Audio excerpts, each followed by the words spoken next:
I don't try to make money off of my audience because I will make money from brands. When I used to promote like products that were more job seeker facing, I would often try to have like some really good, valuable like advice in the post. But some companies are like, we really just want it to be like about our product. I am a recruiting manager for a software company called Zapier. And then I also am a content creator. And so I have content on LinkedIn, TikTok, Instagram. I have a newsletter. I feel like I just have all the things going on. Have you ever felt the pressure to turn this into like a full-time business? It's so much to handle. I kind of do the math and I'm like, oh yeah, if you do a set of things, you can probably make so much money when you have like such an audience like sitting there. There's probably more money, more flexibility, more whatever out there. You see all the things like certain people are doing and are like, I could be that too. But I really like having a full-time job. Welcome everyone to the Workfluencer Podcast. Today I'm chatting with Bonnie Dilber about what it really looks like to grow a massive platform while holding down a full-time job and how to do it without losing your credibility or your mind. Bonnie, thanks so much for being here today. Thanks for having me. Let's see. I feel like the losing your mind is questionable. So for folks who aren't familiar with you, which I don't know who wouldn't be, can you give us like the 30-second elevator pitch? Yeah. So my full-time job, I am a recruiting manager for a software company called Zapier. And then I also am a content creator. And so I have content on LinkedIn, TikTok, Instagram. I have a newsletter. I feel like I just have all the things going on. Amazing. And I know you as someone who's built like a massive following in the recruiting and career space. But let's start a little with your story. Like, how did you end up where you are today? Yeah.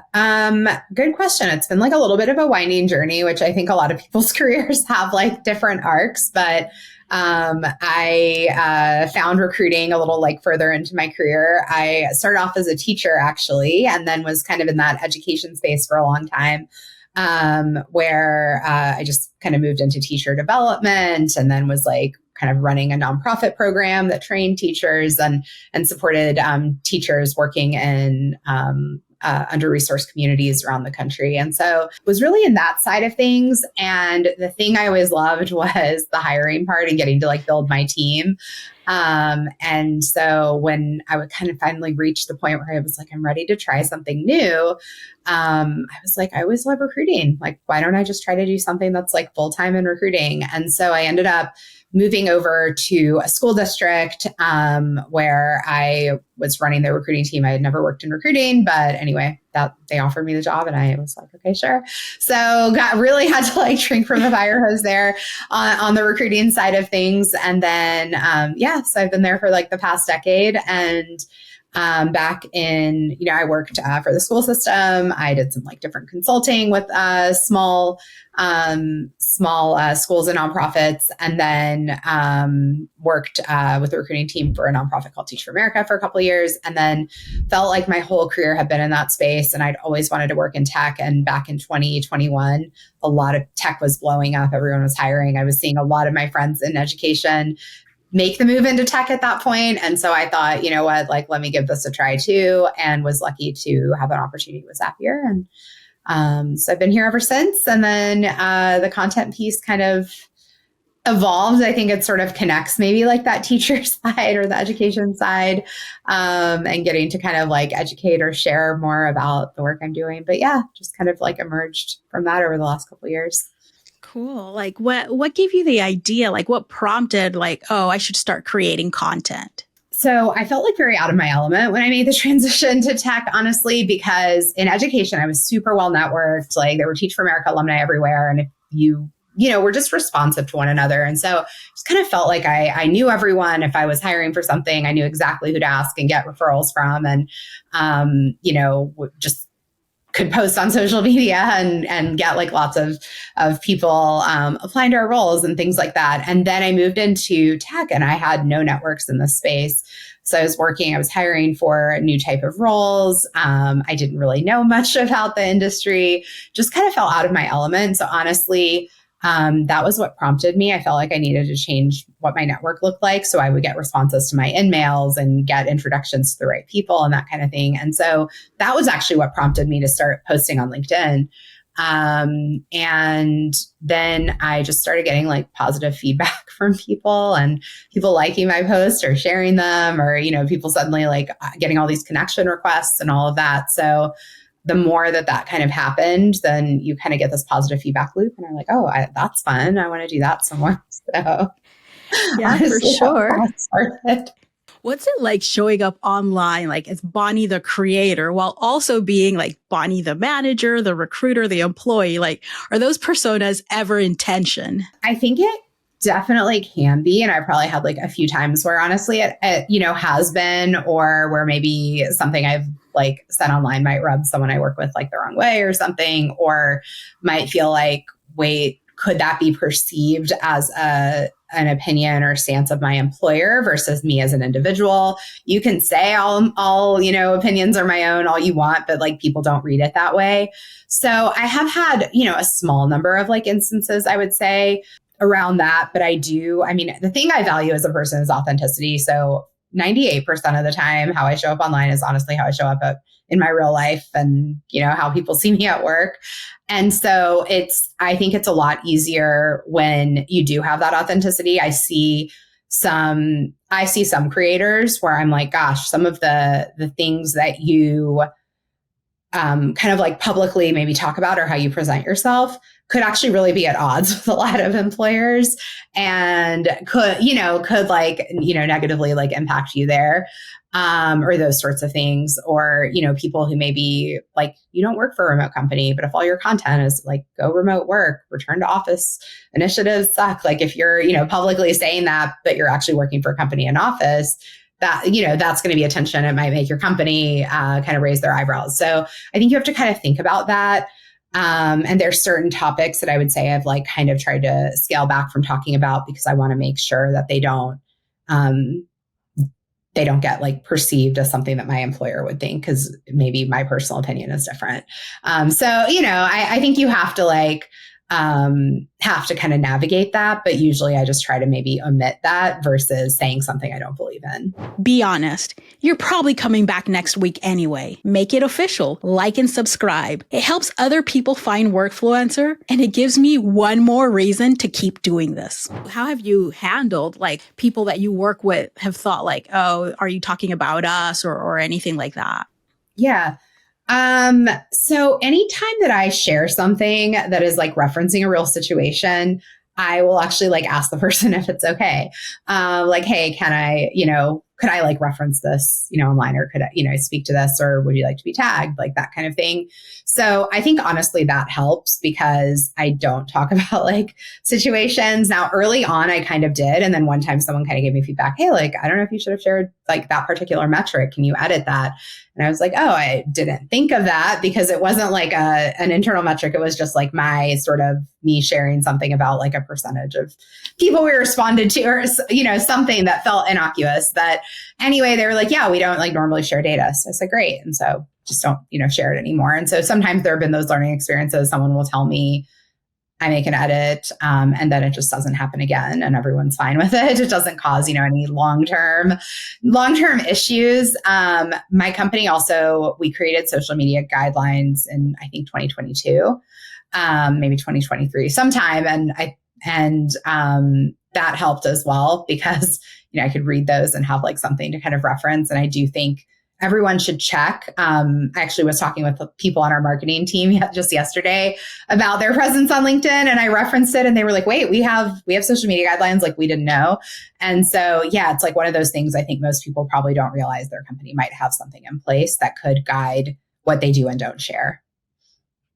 That's so helpful when a company actually has the guidelines, because then you can know upfront, like, okay, this is what I can talk about, or am I cool with these guidelines? If you're not cool, then it's time to start looking for some other place where you're cool with the guidelines. Because I'm not a fan of like trying to change the guidelines internally. Like they're there for a reason, and you either like accept them or go somewhere else Yeah. type of thing. What do you think about that? Are you like, if you saw something, would you change it? Would you try to change it? I think I would probably ask questions. And I think it depends on how big of a thing it is. If it's like, we don't ever, comment on this topic, I'm probably not going to try to change that. Just makes sense, if it's something like you do not post anything on social media without getting it approved, which I have heard, I know people at companies with like that strict of a policy, then, I mean, to me, there's a level there that's like of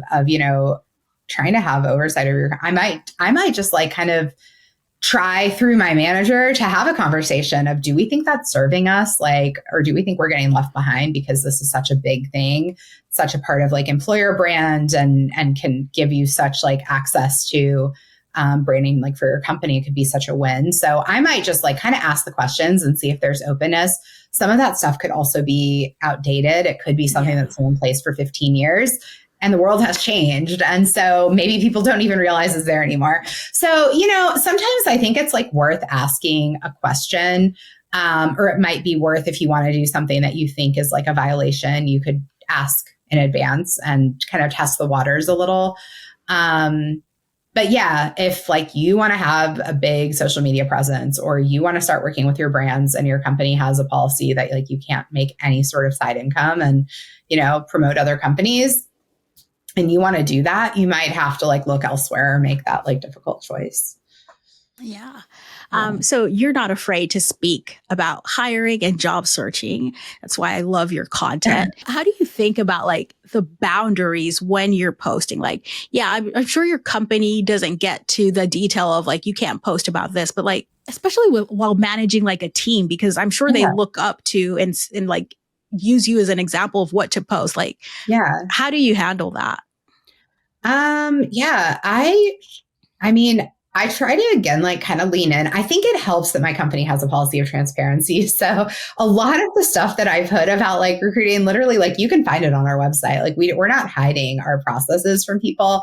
So honestly, anytime I post something that has to do with like how my company is approaching things, I try to, just like actually reference, and I'll usually drop like links in the comments or things like that. So I think that helps.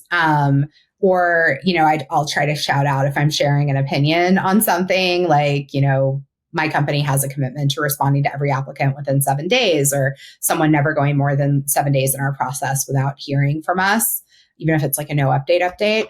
And we publicly say that. And so if I'm going to talk about, ghosting candidates, then I'm going to reference like that, policy or that sort of thing. And so I think it gives like the company a little bit of a shout out, which I also think makes your employer feel better when they feel like they're getting something out of it, versus like you're just like helping yourself all the time. So I think that helps. And I think it helps that like the way that my company approaches recruiting really aligns with how I think it should be done. There really aren't places that I'm at a super strong like tension with my employer around. And so that helps. If we were doing things that I really disagreed with, then I would probably have a harder time. So I think I'm kind of lucky on that front. The other thing is I'll try to like be a little bit balanced or show empathy. If I'm sharing something that may feel a little controversial, like I'll acknowledge a lot of times if a company is ghosting, it isn't bad recruiters, it's bad systems or not having like clear processes or being under-resourced, those sorts of things. So I'll try to sort of put some of those pieces in so it doesn't feel overly aggressive. Yeah. You also talk about things and maybe not necessarily post. I've seen a few posts, but in the comments, like you're not afraid to call people out on their BS. And I love that. We need a lot more of that. Is there like, have you ever had to take something down or like your company was like, hey, Bonnie, seriously, maybe not talk about this? Yeah.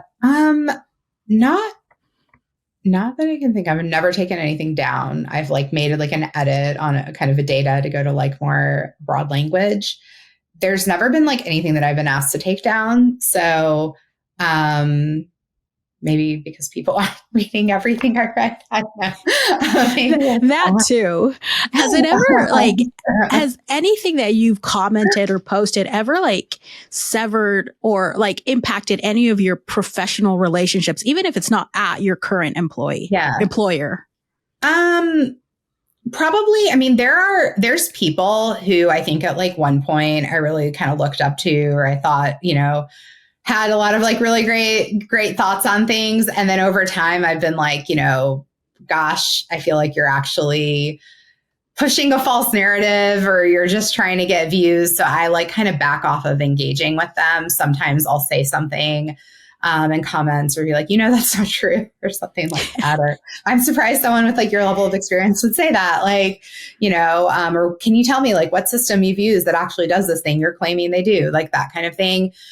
Because I think when you have an audience, we do have some level of obligation, or I think we should have an obligation to bring integrity and not do things that are just going to get people kind of worked up and angry without bringing perspective.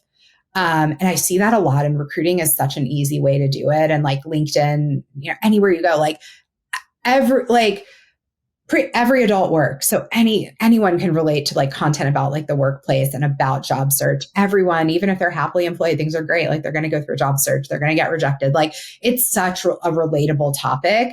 And it is much easier to present an us versus them mentality, but I don't know that it serves people. And I think a lot of content creators are actually hurting the people they claim to be on the side of by pushing narratives that aren't actually educating them on what is really happening, and are probably setting them up to show up in places angry, defensive, content creators that are pushing these AI auto appliers, which there's a couple of them. And I'm y'all know full well people using those things are not getting hired. Y'all know full well that thing is not actually going to work, at least for not the desirable jobs that person wants. That. You're doing it. Yes, you're making a little bit of money off of this, but better, right? I totally get what you mean. Yeah. And I love how you do it. You do it in a way that's not because there are other people out there that are super controversial. It's oh, this is BS or whatever.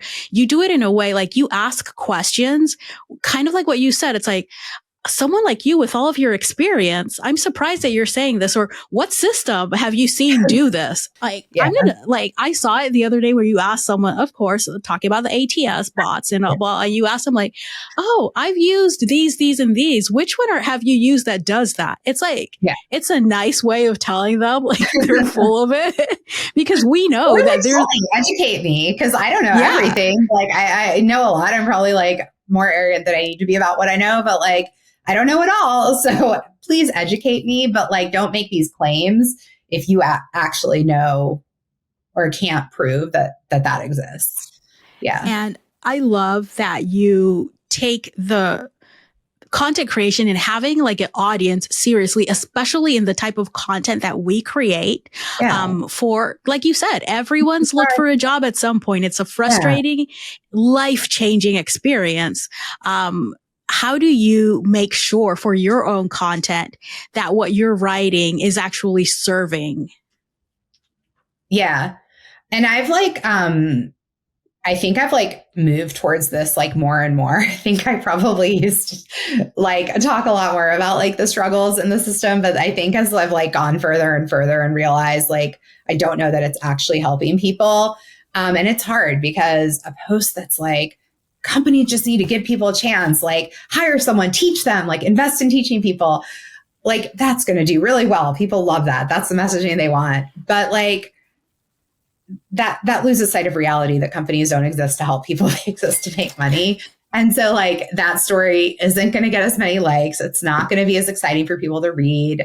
It's not, but it is the reality, and telling people how to try to show up as in a way that conveys their skills is probably going to be more of doing a service to them. So I think I've had to kind of make that shift myself and say I don't need likes and, attention and big metrics as much as I want to be helpful to people. And I think you kind of have to decide what is important to you at some point. because those two things are going to be at odds with each other. So I don't know. I think for me, a lot of it has been just sort of being clear on my like purpose and what's important to me. I've said this before that might change. Like if I lost my job, it might change. Then my priority might be like making money. And then I might have to think about like, what are the ways of showing up that will get me the most money? Hopefully I wouldn't do that with like fully sacrificing my integrity, but maybe I would start selling the stuff. A course, I don't know, even though I think these like job search courses, I'm like, I don't know that these are needed. We could give that information for free, but like maybe I would have one. I don't know. Yeah. But in my current situation, I feel like I can have like the privilege of just trying to be helpful. So I kind of try to lean there. Quick break. If you've been thinking about starting a podcast but don't know where to begin, I've got something for you. I'm letting women in TA, HR, or employer brand take over the Workfluencer podcast for one episode. I am so excited to be able to do a podcast takeover. And I'm joining Rona Pierce today as a guest host. Rona is the creator of the Workfluencer Podcast. You get a behind-the-scenes look at how I plan and produce everything. I handle all the editing, and you walk away with a fully edited episode, social clips, and the audio to launch your own pod if you want. If that sounds like your kind of test drive, head over to workfluencerpodcast.com to apply. And that's a good segue into my next question. So like your content clearly resonates. You have hundreds of thousands of followers, but you haven't jumped into like the full-time content creator life. Have you ever felt the pressure to turn this into like a full-time business? Yeah. It's interesting because I do feel like so many people are doing that and they have their podcast, which podcasts intimidate me. I'm like, that's so much, like the production, it's so much to handle. And so, like sometimes I think about that because I'll kind of do the math and I'm like, oh yeah, if you do a set of things, you can probably make so much money when you have like such an audience, like sitting there, there is probably, more money, more flexibility, more whatever out there. I also, sometimes you kind of feel that, or you see all the things like certain people are doing and are like, why, I could be that too. But I really like having a full-time job. I like my company. I like having the benefits, the stability. Content creation is so fleeting. I mean, I've had months where I've made like, $25,000 in a month off like content, and then months of zero. And that's like a level, of an instability, or not having PTO built in. If you're not working, like you don't get to take a vacation. So, you're not making money, I should say. And exactly. You're not making money while you're on that vacation. Yeah. And so I think that for me, the full-time job with like this on the side makes a lot of sense. And it gives me something that I could like go fall back on, or could like ramp up if needed. But I don't think like the upside is enough there. I also, when I look at the stuff that the people who are like full-time content creators, like they're having to travel a lot, they're going to all of these like conferences and having to speak at all these things. And I don't necessarily like want to do that or see that as the thing I would actually enjoy. I used to travel for work and I loved that life, but like now I have a 4-year-old. So it's like, I like being home. Like I don't want, every other week to have to be on a plane going somewhere in order to, stay relevant or current when my job can offer that. And I also think that some people might underestimate the role that their job does play in supporting them as like a content creator, because I mean, all of my first really viral posts, like my whole first year, all I ever posted about was my job, or a lot of it was like my job and things we were doing here. My first like super, super viral, post that got me like all sorts of media coverage. And that was like when I was like I was in like all of these like newspapers and stuff. It was cool, but it was writing about like a program, like my job. And so it's one of those things where it's like, where a lot of the posts that got a lot of attention were from people engaging with content about like working at my company and being excited about that. So, yeah. So I feel like I kind of like, I don't know that I would have the audience that I have if I didn't have my job. It's definitely something to like, I know when I made the move from full-time to full-time creation, it's like, what am I going to talk about? Yeah. Because it's like while you're working, things happen and you get the ideas and it's like, oh, this sparks something. And I was actually talking, I think, Mike Petito, who recently made the move to full time. And we were talking about that. It's like, okay, how do you stay current? How do you stay relevant type of thing? So it is something to consider. So much of what I talk about is like based on what's actually happening day to day. So it's hard to talk. And I think some of the people I was kind of referencing before that feel like out of touch, where I'm like, it's been so long that you've been in the space that I don't actually think you know what is happening like behind the scenes anymore. So yeah. Exactly. So you've spoken a bit about brand deals, and I know they are a big part of the creator economy, but they can be tricky in professional spaces. Like, how do you evaluate which partnerships align with your audience and your role as a recruiter? Yeah, that's a great question. There's certain products that I wouldn't work with if they're seen as like a competitor. And on a few occasions where something's been like a question mark for me, I've run it by like my manager, just to be sure, that it wouldn't pose a conflict, because I don't want anyone to come back and be like, you shouldn't have promoted that. So that helps. And I also personally haven't promoted any product that my company uses for money. I'll talk about products my company uses, but I haven't taken money because I don't actually know if it would be against our rules. Maybe I would check on that, but it feels like there's like a little bit of a weird line of making money off of something related to my job. So that feels like a little odd. So that's just something I haven't done. If it came up, I would definitely like run it by them. And then, I mean, outside of that, I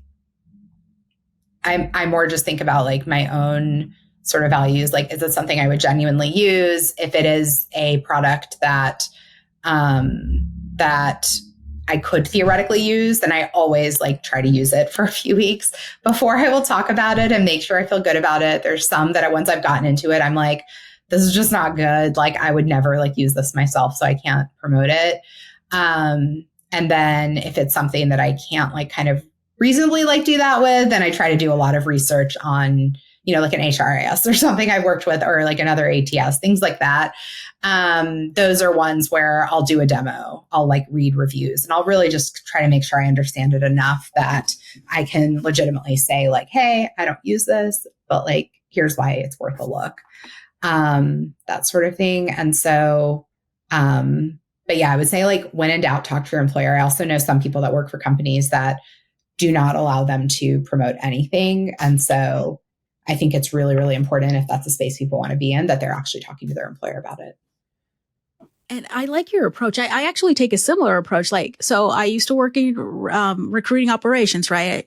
And I used to buy software, like all types of recruiting software for the companies I was working for. So when I'm approached for a brand deal, I kind of take the same thing. It's like, okay, we need a demo. It's like, I just think if I were buying this for a company, would I actually buy it? Would I have my team use this? And if I would never have a team that I led use that software, I'm not talking about it. And some, like most HR tech companies are very receptive to that, but some are kind of like, wait, why do you need a demo? Why do you need, it's like, I have an instance, every ATS that I've ever promoted or anything, like I still have an instance where I can log in and I can like go and test things, like, oh yeah, this can be done here.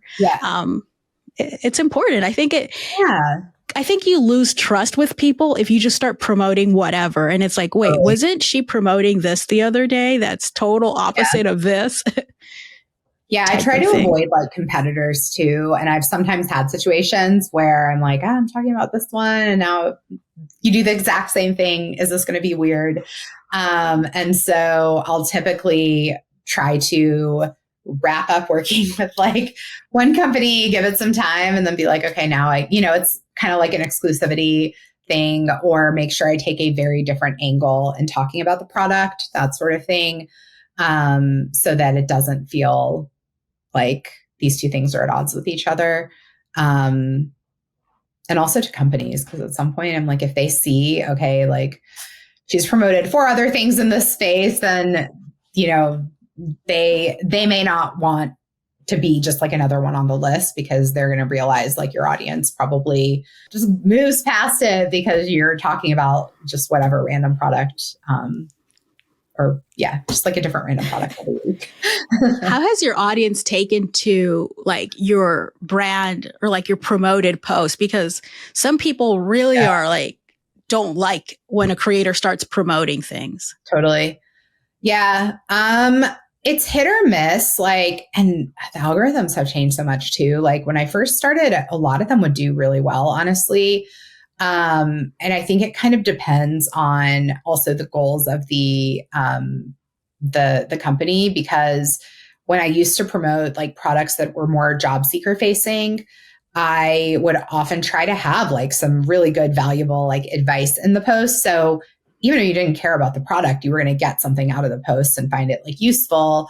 And so I tried to like have it still be a valuable post. But some companies are like, we really just want it to be like about our product. And those like tend not to do as well. They feel like an ad. But some companies are okay with that because that's going to drive like more conversions for them. And the right people will probably stick around for that. And so, you know, those don't like do as well. But I don't feel like I've had too much like pushback or criticism about it, honestly. And I think most people kind of understand, like, if you're doing if you're a content creator at some point, like you want to make money somehow. And something I'll tell people is like, I don't try to make money off of my audience because, you know, but like I will make money from brands, like, you know, so hopefully I'll stick around for that. That's an amazing approach. It's a similar approach that I take, because I think very first time I did a brand deal, also I had like less than 1,000 followers with my first brand deal. So like people noticed followers when I did my first one. So I mean, they reached out to me. A very long time, but they reached out to me and I was like, sure. But my followers immediately, because now you're that small, people noticed and it was like, oh, you're selling out. I was like, am I selling out? Or should I start selling a course to you for like $500, or should I make money from $1 million company? I mean, that is exactly how I feel. I'm like, all of these other people are out there doing brand deals and they're constantly trying to get money out of every person that follows them. $300 for like a 1-hour conversation, or, you know, $2,000 course. Like, I mean, these like insane things. I'm like, I'm not doing that to y'all. And I won't knock courses. I've had some amazing courses and everything. And I think, there are good courses out there. And I think everyone should be able to monetize in the way that they feel that they bring value. But that's my answer to people who are like, oh, now you're like every post of yours is something that you're selling. It's like, I'm not selling. I'm making you aware of a product. And like selling would be every post. If I'm like, now follow me and buy my $50 course or my $10 course for like, that's when you have to get into, those are the creators that you see that everything they talk about is about selling, because it's such a low price point that they need to sell it a lot to actually make money. Yeah. So, someone who's listening, who's built a following in a professional space and they're still working, and companies start reaching out to them about partnerships, like what would you tell them about how to approach these opportunities? Yeah. One, I would say like, make sure you know your company's like policies, and, you know, if they expect you to run every brand deal by them, if there's certain products that are off limits, like that sort of thing. So I would definitely like kind of look into all of that. And then, I mean, I would say like put into place, like do a little bit of research. Like something I've told people is I did my first deal. I had like 100,000 followers. They offered me $200. I like knew that was low, but I negotiated up to like $250 because I didn't want to ask for too much. And then people were like, you should be charging like $1,000. Like, what are you doing? $250, like, and so I had no idea. And so I think finding some people that can help you understand for your following, for your engagement, for your niche, like there's some fields where, for like B2B stuff, they don't need like a huge following necessarily. It needs to be the right people. And that's probably why you made like a ton of sense for even with fewer than 1,000 followers, they're like, it's exactly the right people. It's exactly the right topic alignment and probably is more credible than someone with, 200,000 followers who clearly like does this all the time. So, so I feel like kind of understanding like the rates and the business side of it a little bit, get a contract in place. One of, I think like my second or third deal, I wasn't doing contracts for any of these. I was just like kind of word of mouth. Yep. Sounds good. And like someone refused to pay me and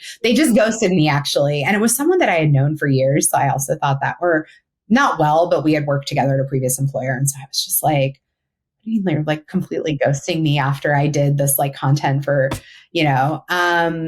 eventually I did get paid, but I like started contacting other people at the company and being like, hey, so-and-so at your company, like, ghosted me and owes me this amount of money. Here's my documentation. And so y'all need to find someone to pay me. And eventually they did. But yeah, like those sorts of things I think happen to a lot of people early on.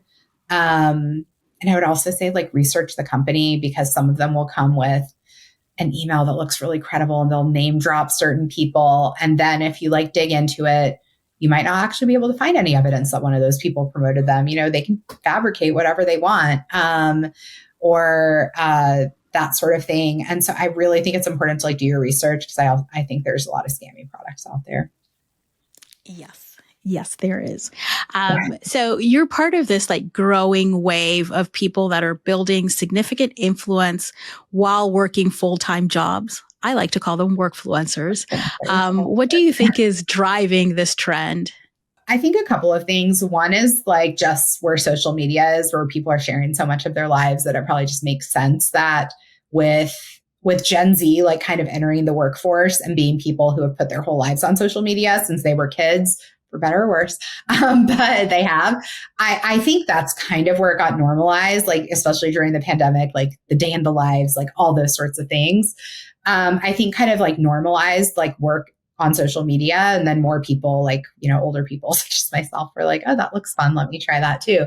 And so, I think that was like part of it and kind of like seeing the response. And then I think like LinkedIn has kind of leaned into it as well. I mean, I think they used to call the top voices used to be called like LinkedIn influencers, weren't they? Yeah. I think that it was like right before I got it, they were called like LinkedIn influencers. And then it was two different programs. There was Top Voice and there was LinkedIn influencers. And then I remember I got Top Voice, and then a few months later, they're like, okay, we're consolidating the programs. We're calling them the same thing, and you're going to get the little blue badge on it. Got it. So, I didn't even know they were different, but I knew that there was like something like that at one point. So, I feel like LinkedIn probably contributed to trying to like make that a thing and have people who, are employed, but also who can bring, thought leadership or whatever into the space. And then, it just feels like a natural progression that brands were like, wait, we can capitalize on this in this platform too and use it in the same way. I mean, consumer brands were using influencers for everything. And so I think it was just like a matter of time before brands started thinking, wait, we can sell to other companies. And and I also think with how things, the instability, I think the pandemic also kind of unlocked for people how unstable work could be. And again, kind of like opened up that door of like, I should have something else. And content creation is a much easier and more fun side hustle than a lot of the ones you could do. Yeah, it's a lot easier than going to a second job. I was going to say it is a second job. Like you are doing stuff, but it's a lot easier if you can do it in your house versus, I finished I finished my first job. Now let me drive myself to this other place and be away from my family for even longer. So I get it. Yeah. So it's time for my favorite part of the show. It's a segment called Plead the Fifth. So I'm going to ask you 3 questions. Okay. You can either answer the questions or plead the fifth, but you can only plead once. Oh no. And you're not, you're not going to know the questions ahead of time. Are you ready? Oh no. Okay. I'm ready. All right. What's the biggest lie on your own resume or LinkedIn profile? Oh, interesting. Okay. I mean, I'm trying to think like I honestly don't really have lies like on, anything, but there are certain things where maybe I'll have like the best case, like, the best metric versus the average metric, or, the largest a team was versus like the typical team size managed, like those sorts of things. I have also actually like changed my titles, but I've oddly changed it downwards. So it's not like inflating, but it was more because when I was trying to transition into tech, I felt like I was being held back by titles that were a little bit inflated, like in a nonprofit space. So I don't know. It's not that exciting or spicy of a lie, but that kind of stuff. I have also, as I've gotten older, I'm over 40. So I've kind of hidden my age, like all the early experiences just kind of lumped in like a previous experience and took the graduation dates off, like those sorts of things. So not really lies, but like omissions. Yeah. Things that help you survive in the job market. Okay. Second one, if you could cancel one creator and get away with it, who would it be? Oh, okay. Well, I'll probably do, oh my God, I could actually list a lot. I have, I've blocked quite a few of them. And so they're all like on my block list, and they're all ones that like use pods. Like there's, who is that guy and his wife? Alex Hormozy. Hormozy, like Cody Sanchez. Like a lot of these people that I'm like, I know they're using fake things, because there's a guy named Alex, I forget his last name because I had to like block him too. But I've had their like VAs or whatever reach out to me asking like, oh, come be in their community. We all support each other's content. I'm like, I don't want to be a part of that. And now, that I have like confirmation that they are using these like false methods to boost their profile, I really like want nothing to do with them. So yeah. Same. All right. Do you follow anyone purely to keep tabs on them, not because you respect their work? Yes, like I definitely do, but I don't want to, I guess I could plead the fifth on like who, because I don't want to be offensive to someone I haven't blocked. But yeah, there are definitely people where I'm like, I don't like appreciate anything you are like bringing, but I'll follow along because I'm just kind of curious, or I will like not follow them, but I will go regularly or like check out their posts and that sort of thing for sure. All right. Well, you've survived Plead the Fifth. Thank you for being game. I've really enjoyed our conversation. How can listeners connect with you? Yes. Well, I have all the different social media platforms. So you can follow me on LinkedIn, TikTok, or Instagram. And then I do have a newsletter that's kind of career focused. It's, heavy on job search content, but I try to share like kind of tips for just navigating the workplace pretty much for anyone, resources, talk a lot about, how AI is impacting us at work, that sort of thing. So highly recommend the newsletter. Amazing. And I'll link all of that in the show notes. Thank you again for joining me on the pod today. Yeah, thanks so much for having me. This was fun. Thanks so much for listening. If you're enjoying the Workfluencer pod, share it with someone who's changing how we talk about work, or who should be. And hey, if this episode gave you ideas or inspiration, leave us a 5-star review. Reviews help other listeners find us. And honestly, it makes my day. Workfluencer is produced by Perceptible Studios. Learn more about how we can help you use video to attract, engage, and retain qualified talent at perceptiblestudios.com. Thanks for listening, and I'll chat with you next week.